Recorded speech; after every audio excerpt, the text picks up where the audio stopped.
జోయాస్ proprietary ayurvedic medicine అందమైన ఒత్తైన చుట్టూ జోయాస్తోనే సాధ్యం.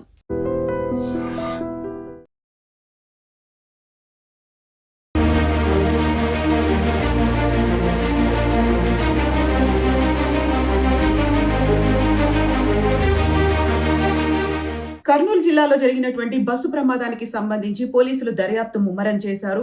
కీలకమైనటువంటి విషయాన్ని ఐడెంటిఫై చేశారు. సంచలనంగా మారినటువంటి ఈ కేసుని కొద్ది గంటల్లోనే పోలీసులు ఛేదించారు. వీటికి సంబంధించినటువంటి వివరాల్ని కర్నూలు జిల్లా ఎస్పీ అనౌన్స్ చేశారు. అందులో ప్రధానంగా మనం చూసినటువంటి సీసీటీవీ ఫుటేజ్, పెట్రోల్ బంక్ లో శివశంకర్ తో పాటుగా ఇంకొక పర్సన్ కూడా బైక్ మీద వెళ్తున్నటువంటి దృశ్యాల్ని మనం చూసాము. అది కరెక్ట్ గా 2:22 నుంచి 2:24 వరకు అది సీసీటీవీ ఫుటేజ్ లో రికార్డ్ అయింది. అక్కడికి చేరుకున్నటువంటి శివశంకర్ తో పాటుగా ఫ్రెండ్ ఎర్రిస్వామి 300 రూపాయల పెట్రోల్ ని కొట్టించుకొని ఎర్రిస్వామిని దించడానికి శివశంకర్ డోన్ వైపు వెళ్తుండగా ఇద్దరు కలిసి ఆ అర్ధరాత్రి ప్రయాణం చేస్తున్నప్పుడు జరిగినటువంటి ఇన్సిడెంట్ గా చెప్పారు. ముందు నుంచి భావిస్తున్నట్టుగా బైక్ ని వోల్వో బస్ డ్రైవర్ ఢీ కొనలేదు, ముందుగానే అక్కడ స్కిడ్ అయి బైక్ పడిపోయింది అనేటువంటి సమాచారాన్ని మరణించినటువంటి బైకర్ శివశంకర్ ఫ్రెండ్ ఎర్రిస్వామి ద్వారా పోలీసులు సేకరించారు. అక్కడి నుంచి వెళ్తున్నప్పుడు బైక్ స్కిడ్ అయి పడిపోయింది. హైవే నెంబర్ 44 మీద, నేషనల్ హైవే నెంబర్ 44 మీద బస్ రాకముందే ఫాస్ట్ గా వెళ్తున్నటువంటి బైక్, శివశంకర్ దాన్ని డ్రైవ్ చేస్తున్నారు, వెనకాల ఎర్రిస్వామి కూర్చున్నాడు. అక్కడ బైక్ స్కిడ్ అయి పడిపోయింది. స్కిడ్ అయి పడిపోవడంతోనే శివశంకర్ డివైడర్ని ఢీకొన్న వెంటనే అక్కడికక్కడే శివశంకర్ మృతి చెందారు. బైక్ ఒకవైపున పడిపోయింది, ఎర్రిస్వామి ఇంకొక వైపున పడిపోవడంతో ఆయనకు గాయాలు కూడా అయ్యాయి. పరిగెత్తుకుంటూ వచ్చినటువంటి ఎర్రిస్వామి ఫస్ట్ శివశంకర్ దగ్గరికి వెళ్ళి చూశాడు. ఆయన మరణించినట్టుగా నిర్ధారణ చేసుకున్నాడు. అప్పటికి ఆయనకి ఊపిరి ఆడట్లేదు కాబట్టి మరణించినట్టుగా నిర్ధారణ చేసుకున్నాడు. రోడ్డుకి అడ్డంగా పడిపోయినటువంటి బైక్ను తొలగించే క్రమంలో హడావిడిగా అక్కడికి వెళ్తున్నప్పుడు అప్పుడే బస్ ఎదురుగా వచ్చింది. బస్ బైక్ని ఢీకొట్టింది. అడ్డంగా పడిపోయినటువంటి బైక్ను ఢీకొట్టింది. అది 200 కిలోమీటర్ల మేర లాక్కెళ్ళింది. ఆ బైక్ని ఢీకొట్టిన తర్వాత ఆ బస్ బాడీ కిందికి దూరింది కాబట్టి యాక్సిడెంట్కి సంబంధించి అంత తీవ్రత నమోదైనట్టుగా పోలీసులు ఐడెంటిఫై చేశారు. 200 మీటర్ల మేర లాక్కెళ్లడంతో ఆల్రెడీ అందులో పెట్రోల్ కూడా ఉంది. ఆ తర్వాత బస్కి సంబంధించి అందులో ఉన్నటువంటి డీజిల్ 200 కిలోమీటర్లు లాక్కెళ్లడంతో ఒక కొల్యూడ్ అయిపోయింది. ఆ వేడితో స్పార్క్స్ అనేవి జనరేట్ అయ్యాయి. అది ఇమ్మీడియట్గా వ్యాప్తి చెందింది అనే మాటని ఐడెంటిఫై చేశారు. అర్ధరాత్రి శివశంకర్ పెట్రోల్ బంకులోకి రావడం, ఆ తర్వాత అక్కడి నుంచి ఆ బైక్ని తీసుకెళ్లడం అనే విజువల్స్ చూసినప్పుడు శివశంకర్ మద్యం మత్తులో ఉన్నాడా, తాగి వాహనాన్ని నడుపుతున్నాడా అనేటువంటి డౌట్ కూడా వచ్చింది. ఎందుకంటే ఆ బండిని పార్క్ చేసిన తర్వాత, పెట్రోల్ బంక్లో పార్క్ చేసిన తర్వాత అక్కడి నుంచి తీసుకెళ్లేటువంటి సమయంలో బైక్ ఆల్రెడీ ఒకసారి స్కిడ్ అయిపోయింది. ఆ బైక్ టైర్స్ కి సంబంధించి కింద గుర్తులు కూడా పడ్డటువంటి విజువల్స్ ని మనం సీసీటీవీ ఫుటేజ్ లో చూసాం. సో సీసీటీవీ ఫుటేజ్ తో పాటుగా టోల్ గేట్, ఆ తర్వాత కాల్ డేటా రికార్డింగ్స్, వీటి ఆధారంగా శివశంకర్ ఒక్కడే లేడు. శివశంకర్ తో పాటుగా ఫ్రెండ్ ఎర్రిస్వామి కూడా ఇద్దరు డోన్ వెళ్లే ప్రయత్నంలో నేషనల్ హైవే నెంబర్ 44 మీద ప్రయాణించారు అనే విషయాన్ని పోలీసులు ఐడెంటిఫై చేశారు. ఆ నేపథ్యంలోనే ముందుగానే స్కిడ్ అయి పడిపోయింది, దాని తర్వాతే ఈ బస్ యాక్సిడెంట్ జరిగింది అనేది. యాక్చువల్గా ముందు నుంచి అంచనాలు వేసినట్టుగా శివశంకర్ బైక్ ని బస్ ఢీ కొట్టింది, ఆ తర్వాత ఇన్సిడెంట్ జరిగింది అనే దానికి సంబంధించి ఇప్పుడు పక్కాగా ఇన్వెస్టిగేషన్ జరిగింది. ఫోరెన్సిక్ రిపోర్ట్స్ అనేవి వచ్చిన తర్వాత అందినటువంటి కీలకమైనటువంటి ఇన్ఫర్మేషన్ ఇది.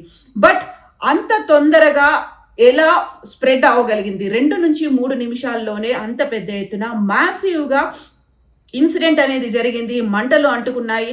దాదాపుగా 20 మంది చనిపోయినట్టుగా సమాచారం అందుతుంది. సో ఇమ్మీడియట్గా మంటలు అంటుకున్న వెంటనే ఎర్రిస్వామి ఆ మంటల్ని కూడా చూశాడు. కాకుంటే స్వల్ప గాయాలయ్యాయి. ఒక రకమైనటువంటి భయంతో, ఒక పక్కన ఫ్రెండ్ మరణించాడు, ఇంకొక పక్కన పడిపోయినటువంటి తాము ప్రయాణించినటువంటి బైక్ వల్లే యాక్సిడెంట్ జరిగింది అనేటువంటి భావంతో పాటుగా ఇమ్మీడియట్గా మంటలు అంటుకోవడంతో అందులో అప్పటికే హాహాకారాలు వినిపిస్తున్నాయి. పెద్ద ఎత్తున మంటలు అనేవి బస్ మొత్తం వ్యాప్తి చెందాయి. కానీ అక్కడి నుంచి భయంతో ఎర్రిస్వామి పారిపోయాడు అనేటువంటి విషయాన్ని ఐడెంటిఫై చేసినటువంటి పోలీసులు ఇప్పుడు ఎర్రిస్వామిని కూడా అదుపులోకి తీసుకున్నారు. మరింత లోతైన విచారణ కోసం ఆయన్ని పోలీస్ స్టేషన్ కూడా తరలించారు. తమ అదుపులోనే ఎర్రిస్వామి ఉన్నట్టుగా పోలీసులు అయితే ఐడెంటిఫై చేశారు. సో ఒక క్లూ అనేది దొరికింది. దాని నేపథ్యంలోనే ఐడెంటిఫై చేశారు ఎర్రి స్వామిని. ఇప్పుడు పోలీసులు అదుపులో ఉన్నప్పటికీ అంత పెద్ద ఎత్తున మంటలు ఎలా వ్యాప్తి చెందాయి? ఆ తర్వాత కొంతమంది వచ్చి బయట నుంచి అప్పటికప్పుడు రెస్పాండ్ అయ్యారు. బట్ ఫోన్ ఉన్నప్పటికీ కూడా ఎర్రిస్వామి ఎందుకు పోలీసులకు కానీ అక్కడ ఉన్నటువంటి అంబులెన్స్లకు కానీ ఫోన్ చేయలేదు? ఎందుకంటే ఆయనే ఫస్ట్ పర్సన్ యాక్సిడెంట్ జరిగినప్పుడు అంత మంటలు వ్యాప్తి చెందినప్పుడు. ఎందుకంటే అక్కడ ఆ రూట్లో వెళ్తున్న వాళ్ళు, నేషనల్ హైవే మీద వెళ్తున్న వాళ్ళలో 2-3 పోలీసులకి సమాచారం అందించారు. అక్కడ ఉన్నటువంటి అంబులెన్స్లకి సమాచారం అందించారు. అద్దాలు పగలగొట్టుకొని ఎలాగోలా ఎమర్జెన్సీ డోర్ నుంచి బయటకు వచ్చినటువంటి దాదాపు 12 మందిని ఇద్దరు ఆటోలో, ఆ తర్వాత ఒక కారులో దగ్గరున్నటువంటి హాస్పిటల్స్కి తరలించినప్పటికీ ఎర్రిస్వామి ఆ పని చేయలేకపోయాడు. ఒక భయం వల్ల కావచ్చు, లేకపోతే అనుకోకుండా జరిగినటువంటి సడన్ షాక్ వల్ల అక్కడ తాను ఉంటే ఏ ప్రమాదం తనకి ముంచుకొస్తుందో అనే భయంతో వెళ్ళిపోయినటువంటి ఎర్రిస్వామిని ఇప్పుడైతే పోలీసులు అదుపులోకి తీసుకొని ప్రశ్నిస్తున్నారు. మిగతా వివరాలు తెలుసుకునే ప్రయత్నం చేస్తున్నారు. ఆయన శివశంకర్ తాగి ఉన్నాడా, మద్యం మత్తులో డ్రైవ్ చేసి ఉన్నాడా, స్కిడ్ అవ్వడానికి కారణం ఓవర్ స్పీడా ఏంటి అనే దాని మీద కూడా ఇప్పుడు దర్యాప్తు ముమ్మరం చేస్తున్నారు. బట్ జరిగినటువంటి ఒక తప్పిదం ఎంత పెద్ద ప్రమాదానికి దారి తీసింది అనేది అందరూ ఐడెంటిఫై చేయాల్సినటువంటి అవసరం ఉంది. అయినప్పటికీ కూడా అక్కడ బస్కి సంబంధించి తీవ్ర స్థాయిలో మంటలు చెలరేగడం, అంతమంది మరణించడం అనేది కూడా ఇప్పుడు ఆలోచించాల్సినటువంటి విషయంగా మారింది. గతంలో కూడా వోల్వో బస్ ఇన్సిడెంట్ అదే రూట్లో జరిగింది. అప్పుడు 45 మంది సజీవ దహనం అయ్యారు. ఇప్పటికైతే దొరికినటువంటి ఒక చిన్న క్లూతో బస్కి సంబంధించి డ్రైవర్ చేసినటువంటి తప్పిదం కాదు అని తేలినప్పటికీ కూడా తీసుకోవాల్సినటువంటి ఒక అలారం పెట్టాల్సినటువంటి అవసరం ఉంది, అలర్ట్ చేయాల్సినటువంటి అవసరం ఉంది. ఇవన్నీ చేయకుండానే బస్సుని రన్ చేయడం, దాంతో పాటుగా చలాన్లు ఉన్నాయి, పెండింగ్ కేసులు అనేవి ఉన్నాయి. వాటి మీద కూడా ఎందుకని ఆర్టీఏతో పాటుగా బోర్డర్లో ఉన్నటువంటి పోలీసులు కూడా చలాన్లని ఎందుకు చెక్ చేయలేదు, ఎందుకు సీజ్ చేయలేదు అనే దాని మీద కూడా బోల్డని క్వశ్చన్స్ అయితే రైజ్ చేస్తున్నాయి.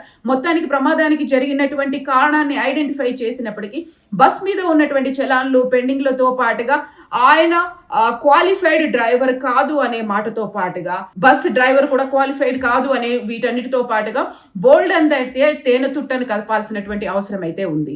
And for more videos, Please subscribe to iDream. Please subscribe to iDream. Please subscribe iDream. And please subscribe to iDream. For more videos, subscribe to iDream. please like, share and subscribe to the channel. Congratulations, iDream. Subscribe to iDream. Subscribe to iDream. So subscribe to iDream Media. iDream की iDream team अंदर की huge congratulations. Please subscribe iDream Media. Please subscribe to iDream. Subscribe iDream. Please subscribe to iDream. iDream అంటే నా కళల channel subscribe చేసుకున్న నోరు తిరుగుతలేదు, మీరైతే గంట గుర్తు కొట్టండి. For more such videos, please subscribe to iDream.